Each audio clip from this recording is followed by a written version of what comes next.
انت كنت تعرف ان في عضو في جسمك شغال 24 ساعة في اليوم، ليل نهار، كل الورديات، بينظف، بيهضم، بيصنع ويخزن. بس العضو ده لو تعب جسمك كله هيتشقلب.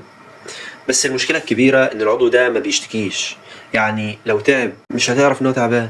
كمل معايا الفيديو ده للاخر عشان تعرف ايه هو العضو ده، وازاي تعرف العلامات اللي بتدل ان هو ايه، تعبان ولا لا. الكبد. ايوه الكبد. الكبد ده من اهم الاعضاء في جسمك، في ناس بتصنفه اللي هو الايه الاهم. الكبد بيعمل ايه في جسمنا؟ الكبد بينظف الجسم من السموم الضاره. الكبد بيساعد في عمليه الهضم. بيعمل ايه؟ بيساعد في تنظيم السكر في الدم.